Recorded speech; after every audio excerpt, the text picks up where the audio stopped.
So you might be looking at this video and you're like, too clingy. Are you talking about fearful avoidance are too clingy, or do they not like people who are too clingy? And the answer to that is both. I think somebody who is disorganized attachment style, they can't stand somebody who is too clingy. But then they also can be too clingy. Do you call that a hypocrite? It could be. So let's talk about the not liking too clingy people and what that means. So, as somebody who struggles with disorganized attachment style in romantic relationships, like I do, I have had some friendships that I think of as too clingy. So, that's the best way that I can explain it to you.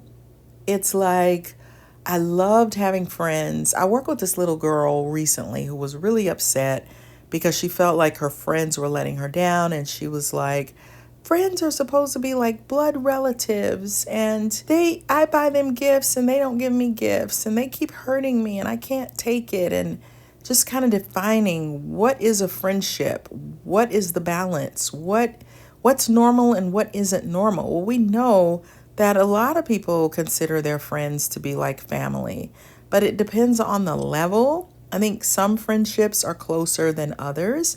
It just kind of depends. There's different levels. There are ones where you could treat each other more like family, or you might feel closer to your friends than you do your own family, depending on what you've been through. So I don't think there's anything wrong with that, but I just think this particular little girl was having some issues because her definition of friendship was different from the other girls. Not only that, but she expected them to buy her gifts, but her parents spent money on those gifts. So maybe their parents couldn't afford to buy her presents from them, if that makes sense. So I have had friendships that over the years that I really enjoyed talking to them almost every day on the phone and having that consistency. And it could be we're on our way home from work and we always talk on the phone and catch up. And I it was just incredibly fun to have friendships where I just felt really close and enjoyed them. But I also had friendships that were along those lines where it was like, I want to talk to you every single day. And if I don't talk to you, then I'm freaking out and panicking and angry at you and wondering why haven't you spoken to me in 2 or 3 days. That's my definition of too clingy. It's nice if we talk every day, but it's not something to be angry about. It's not something to confront a friendship about. I just feel like that's too much. I had a friend that would start calling my job if she hadn't heard from me in 3 or 4 days. That's too clingy. That's too needy. And it starts reminding me more of borderline personality disorder, which might have some similarities to disorganized attachment style, but it's way deeper, way more intense. It's difficult to cure. You can cure attachment styles, quote unquote, cure. You can heal, you can do better, you can alter your behavior. Not to say that there isn't a cure for borderlines, but it's too much. Like, wait a minute, this is next level expectations. Why are you calling my job asking people questions about me, and can you put me on the phone? Like, ew, like that feels icky to me. So when I say that a disorganized attachment style does not like somebody who's too needy and too clingy, that is what I mean. Because you might think that I mean closeness or companionship or feeling a real true bond with someone. That isn't what I'm talking about. I think someone who is too needy and too clingy can be very scary to somebody who is fearful avoidant. It could be scary if it's too much.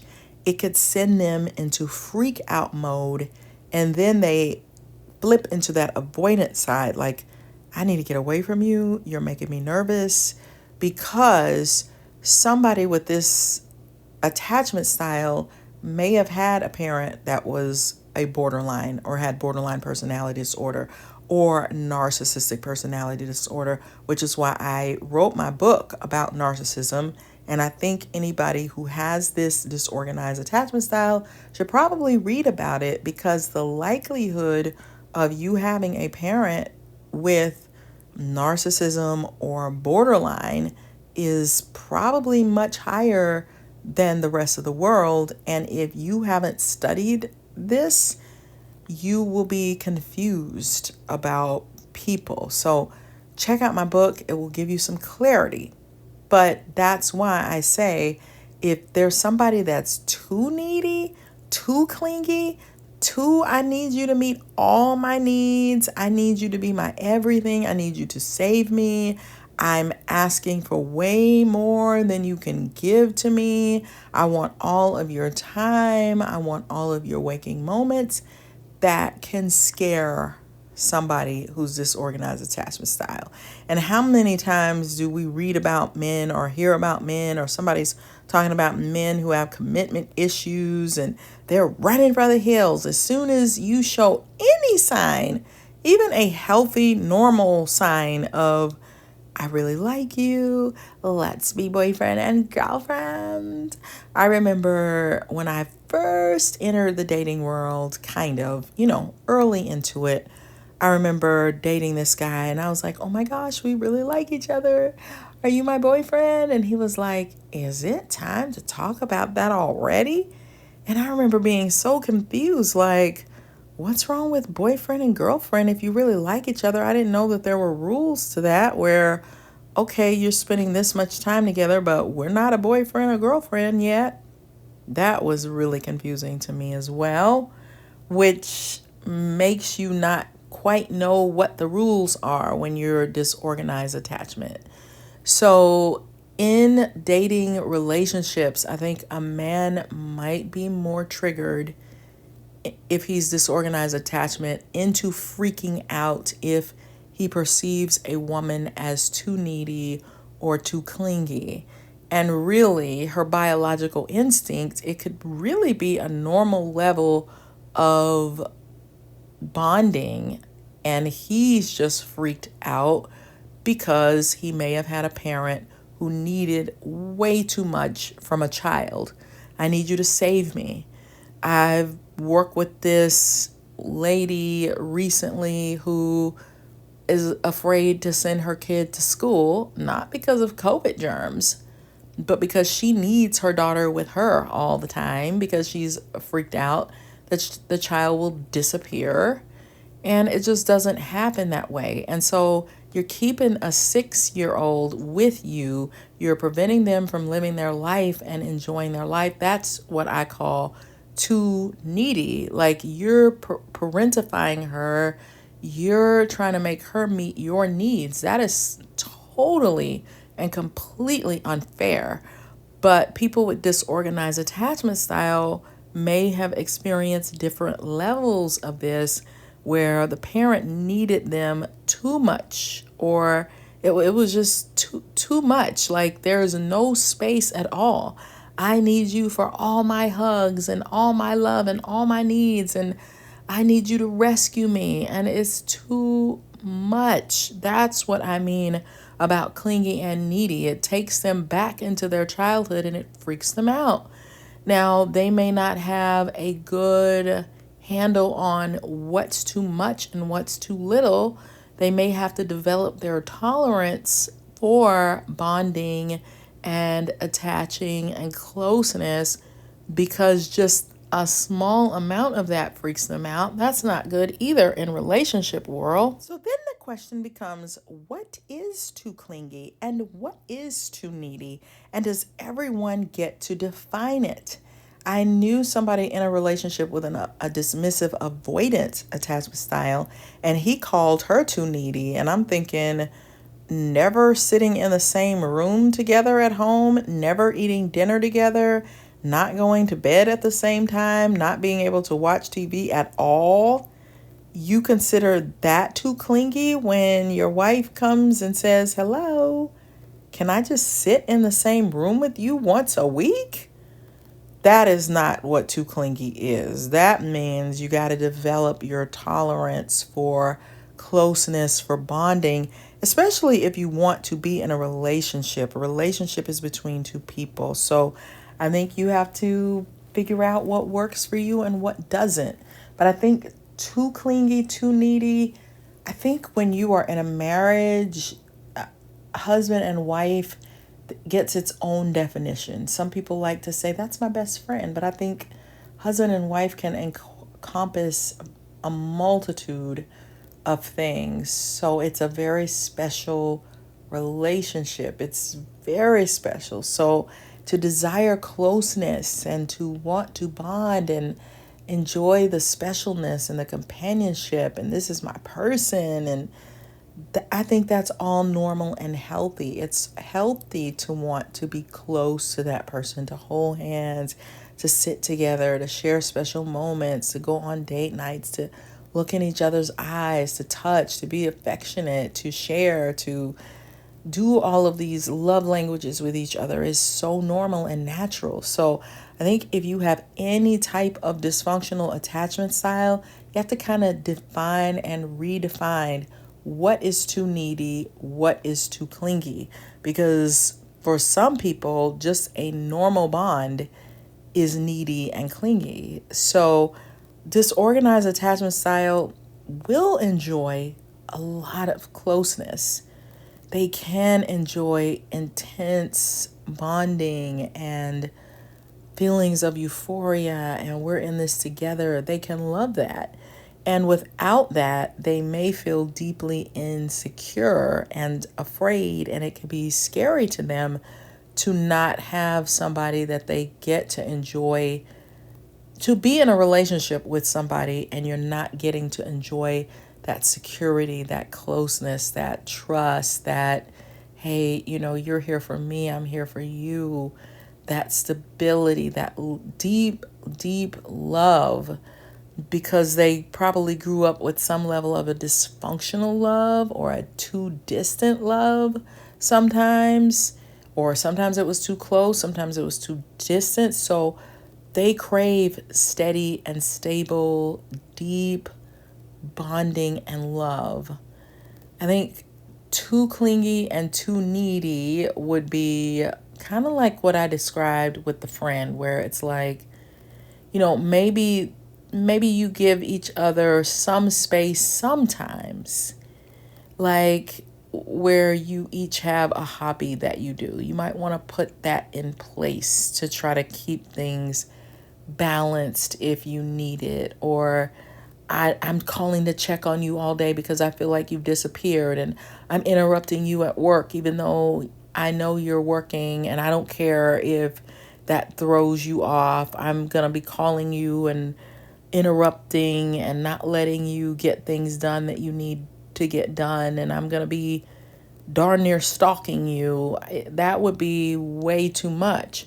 But on the flip side, disorganized attachment can struggle with being too clingy and being too needy because they have that anxious style in them. Here's the thing though, if you have a disorganized attachment style and they're going into super needy, clingy, like I'm calling you 8 times a day, and it's not just a, hey, you know what, this is fun, we want to be on the phone together, we're enjoying each other, I was just missing you and I love you, and this is fun and this is cool and you're my companion and this is bringing us both so much joy.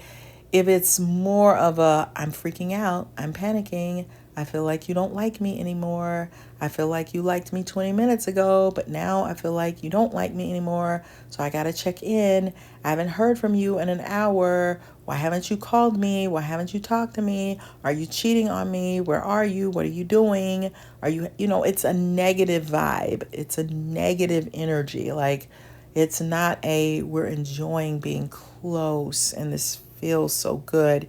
It's a, I'm freaking out, I'm paranoid, I don't know if you still like me anymore, I think you hate me now, I think you're trying to get away from me. Who else are you seeing? Are you dating somebody else? I want you to alter myself. You're going with, it's more of a I'm freaked out. Now, here's the key. If you have somebody with a disorganized attachment style, they're going to hate feeling that way. It feels awful. It feels scary also. They don't like feeling that way. They don't want to act like that.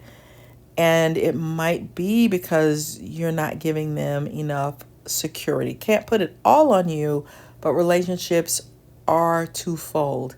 So they might be needing more security, more stability, more reassurance. That's a key. Reassurance. If they're not getting enough of that, they can flip into that clingy, needy mode instead of feeling free and close but independent, and I'm confident and I have things going on in my life and I'm enjoying you. If you're not, they could be freaking out because maybe you're pulling away too much. Or it could just be the TikTok of the attachment style that's just kicking in. So you might want to try giving them the reassurance that they're seeking. Reassure, reassure, reassure, and see if that will help some of that to subside. If they are a normal, healthy person, then that will help. If they're more borderline personality disorder, that's not going to help. They're probably going to start having tantrums and acting a fool and tearing up things and acting a nut. And I mean, I shouldn't say a nut, but I mean, yeah, like you can't soothe them. You just make them act out more. Whereas with a disorganized attachment style, pouring into them, giving them the security, you need a hug. What do you need? You need a listening ear. I'm going to call you at 5 o'clock and then you really follow through. Or I'm going to meet you on Saturday and you really follow through and you keep showing them stability. That's what they're needing, and it can take that anxious side down a couple of notches. So they hate when they feel that anxious side. They hate it. It's confusing. It could be the thing that makes them say, I gotta get out of this relationship because I'm feeling too needy, too clingy, and I feel embarrassed. I feel ashamed. I am a person with pride, and this ain't working for me. So I'm about to bounce. I'm about to tap into that avoidance side, and then I'm done. See ya. Hasta la vista. So that could be problematic. So it kind of goes both ways, where they don't like people who are too clingy and too needy. That freaks them the fudge out. But they can also be too needy and too clingy themselves. It's really both. Both things can scare the daylights out of them, to be honest with you. Sorry, I have a bit of a cold. So disorganized attachment often stems from inconsistent or traumatic caregiving experiences during childhood. Individuals with this attachment style may have mixed feelings about clingy or needy people, because on one hand, they might crave connection and intimacy due to their underlying desire for safety and love. On the other hand, they might feel overwhelmed or anxious by clinginess, triggering fears of abandonment or engulfment. As a result, they may struggle with ambivalence, oscillating between seeking closeness and pushing others away. This push-pull dynamic can lead to confusion in relationships, as they might simultaneously desire support while fearing vulnerability. Overall, their feelings towards clingy individuals can be complex, reflecting their internal conflict between longing for connection and fear of intimacy. And I think part of the battle is understanding your attachment style. That can free you and help you to navigate so much better. So, yes, individuals with a disorganized attachment style can exhibit needy and clingy behaviors. This can stem from their deep-seated fears of abandonment and the chaotic experiences they may have had in their early relationships. They often crave intimacy and connection, but may not have learned healthy ways to seek it.